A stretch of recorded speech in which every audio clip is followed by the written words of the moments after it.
और अब मैं मंच पर बुला रही हूँ श्रद्धा शुक्ला जी को। जोरदार तालियों से स्वागत करते हैं श्रद्धा शुक्ला का। और बहुत प्यारी कविता पढ़ती हैं, बहुत प्यारी कविता लिखती हैं। आप सभी को मेरा नमस्कार।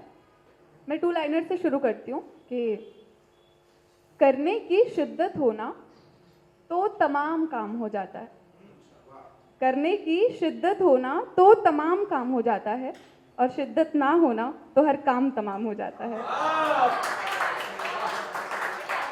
और एक टू लाइनर मैंने लिखा था कि जिन बातों पर मुझे ताज्जुब हुआ करता था, जिन बातों पर मुझे ताज्जुब हुआ करता था, ताज्जुब है वो बातें मेरे साथ हो रही हैं। ये टू लाइनर था। और अभी मैं एक नज़्म सुनाती हूँ छोटी सी कि मैंने सुना है कुछ पाने के लिए शिद्दत, मशक्क़त, जद्दोजहद तमाम लगती है। मैंने सुना है कुछ पाने के लिए शिद्दत, मशक्क़त, जद्दोजहद तमाम लगती है। मैंने सब कर लिया फिर भी मेरी मेहनत नाकाम लगती है।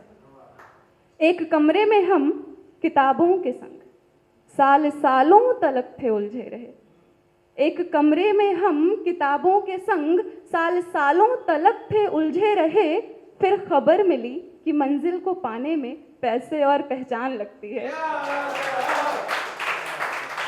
पैसे और पहचान लगती है। सत्ताधीशों से शिकायत हम क्यों करें? सत्ताधीशों से शिकायत हम क्यों करें? उनसे भी बढ़कर लापरवाह आवाम लगती है। बड़े नाजों से पाला था उसको भी किसी ने, बड़े नाजों से पाला था उसको भी किसी ने, कोठियों पे जिसकी बोली सरेआम लगती है। आखिरी लाइन है इसकी नज़्म की कि सोचो किस कदर वो मजबूर होंगे, सोचो किस कदर वो मजबूर होंगे, खुदकुशी भी जिन्हें आसान लगती है। अभी मैं एक तरन्नुम में नज़्म सुनाती हूँ। पहले 4 लाइन सुनाती हूँ। भगवान भोलेनाथ को समर्पित है कि नाथों के नाथ भोलेनाथ मेरे साथ हैं तो मुझको ना कोई और वर चाहिए। नाथों के नाथ भोलेनाथ मेरे साथ हैं तो मुझको ना कोई और वर चाहिए। देवों के देव महादेव गर दे रहे तो उनके ही चरणों में दर चाहिए। पथ पे है अटके जो भी भूले भटके, उबारने को उन्हें अवसर चाहिए। पथ पे है अटके जो भी भूले भटके, उबारने को उन्हें अवसर चाहिए। निर्भीकता से बोल सकें दीन जन के लिए, कंठ में मेरे वही स्वर चाहिए।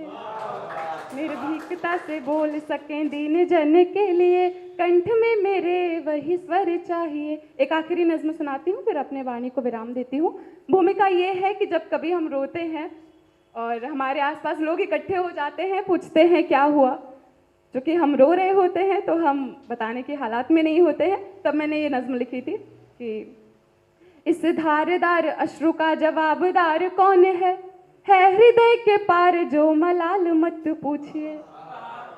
इस धारदार अश्रु का जवाबदार कौन है हृदय के पार जो मलाल मत पूछिए। पूछना है हाल चाल पूछ लीजिए, मगर पीड़ितों से बार बार सवाल मत पूछिए। पीड़ितों से बार बार सवाल मत पूछिए। दीनता तो दीनता है, दुख का आकार क्या? दीनता तो दीनता है, दुख का आकार क्या? हो छोटा बड़ा लघु या विशाल मत पूछिए। अश्रु को किसी के जो मिटा सको तो हाथ से मिटा दो, पर दिखावे में रुमाल मत पूछिए।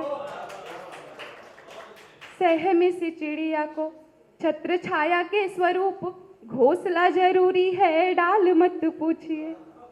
सहमी सी चिड़िया को छत्र छाया के स्वरूप घोंसला जरूरी है, डाल मत पूछिए। दुख के निवारण हेतु कारण है जानना तो पूछ लेना, फिर कभी तत्काल मत पूछिए। वेदना का गीत गुनगुना रहा जो गर कोई, वेदना का गीत गुनगुना रहा जो गर कोई, उस गीतकार से कभी सुरताल मत पूछिए। आखिरी लाइन है, सुनेगा। वेदना का गीत गुनगुना रहा जो गर कोई, उस गीतकार से कभी सुरताल मत पूछिए। शब्दों को संभाल कर औषधि में ढाल कर, कह सको तो ठीक वरना हाल मत पूछिए। शब्दों को संभाल कर औषधि में ढाल कर, कह सको तो ठीक वरना हाल मत पूछिए। Thank you so much.